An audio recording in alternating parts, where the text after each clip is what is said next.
Khulna city কর্পোরেশনের জলাবদ্ধতা এবং মশার অত্যাচারে অতিষ্ঠ এলাকাবাসী।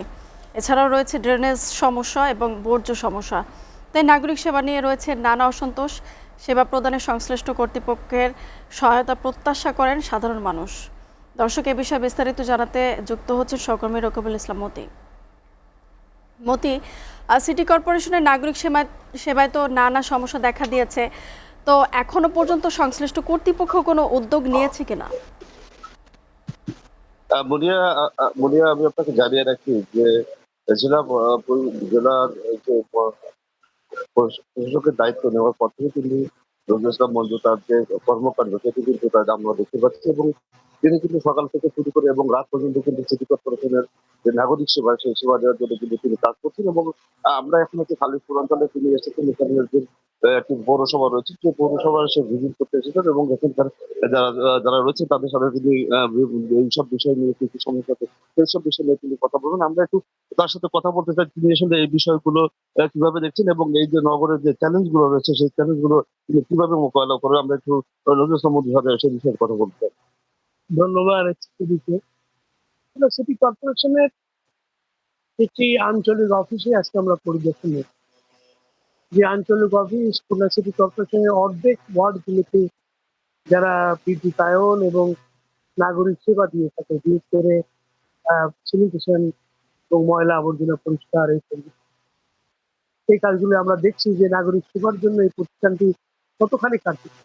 দীর্ঘদিন ধরে এখানে এসব প্রতিষ্ঠানগুলোতে জনপ্রতিনিধি না থাকায় নিষ্পত্তি হয়ে পড়ে। তারপরে বরাদ্দ নাই, লোক বল নাই এবং সাপোর্ট না থাকায় এগুলি কার্যকর কাজ করতে পারছে না। আমরা সেখানে এটাকে আরো কার্যকর করার জন্য মাননীয় প্রধানমন্ত্রী জানতে চেয়েছেন যে কিভাবে নাগরিক সেবা বৃদ্ধি করা।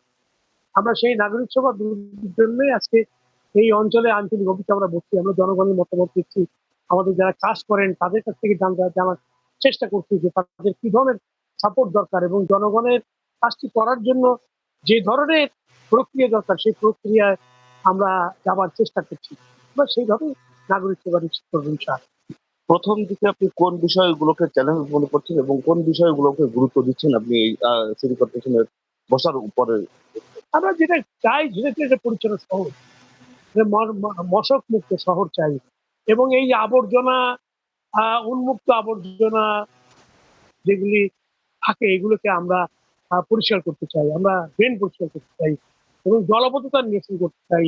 তো এই কাজগুলি আমাদের মূল চ্যালেঞ্জ, কারণ প্রতি বছর বর্ষায় ড্রেনেজ ব্যবস্থা ভঙ্গুর থাকায় সেগুলোতে পানি নিষ্কাশন স্মুথলি হয় না। আমরা সেজন্য এই এই অল্প দিনের মধ্যে আমরা প্রত্যেকটি ড্রেনকে পরিষ্কার করতে চাই এবং এগুলোকে আগামীতে আরো সুন্দর করার জন্য আমরা পরিকল্পনা গ্রহণ করছি। এছাড়া আপনারা জানেন যে এই মশক নিধনটা খুব জরুরি।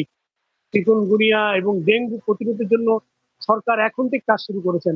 আমরা সরকারের কাছ থেকে যে নির্দেশনা পেয়েছি, বিশেষ করে প্রধানমন্ত্রী বলেছেন যে দ্রুত ব্যবস্থা নিতে হবে, কারণ চিকুনগুনিয়া এবং এই মশাবাহিত রোগ যেগুলি মানুষ প্রতি বছরই এই অল্প কিছুদিন পরে শুরু হবে এবং শিশুরা মৃত্যু এবং মানুষের যে মৃত্যু ঘটনা, এটা আমরা বন্ধ করার জন্য আমরা এই প্রক্রিয়া শুরু। শুনছিলেন যে তিনি কিন্তু যে তার প্রাথমিক যে যে যে কর্ম কিন্তু সে কিন্তু চ্যালেঞ্জ হিসেবে নিয়েছে। তারপরে এর আগে তিনি যখন প্রথমে এই যে যখন বসেছিলেন তিনি কিন্তু বলেছিলেন যে খুলনা যে মাদক এবং সন্ত্রাস দমনে তার কিন্তু প্রথম টার্গেট থাকবে, এবং তিনি কিন্তু বলেছিলেন জিরো টলারেন্স অবস্থানে সে কিন্তু রাখবেন। এবং তার যে পদক্ষেপ এখন পর্যন্ত দেখা যাচ্ছে, তিনি কিন্তু যে পদক্ষেপের কথা বলেছিলেন তিনি তার কর্মকাণ্ড চালিয়ে যাচ্ছেন এবং নগরবাসীর জন্য সে যে প্রতিশ্রুতি দিচ্ছেন এবং সে তার কর্মকাণ্ড কিন্তু তাদের মধ্যে দিয়ে প্রতিফলিত হচ্ছে। এবং নগরবাসীও আশা করছেন যে প্রশাসক যোগদানের পর থেকে কিন্তু তারা তাদের যে সেবা সেই সেবা তারা কিন্তু নিশ্চিত করতে পারছে। মূল্য আমার কাছে খুলনা থেকে নতুন প্রশাসক নির্বাচন মঞ্জুর যে কর্মকাণ্ড তার বসার পরে যে বিষয়গুলো এই আমার কাছে সর্বশেষ হবে। মতি, আপনাকে ধন্যবাদ।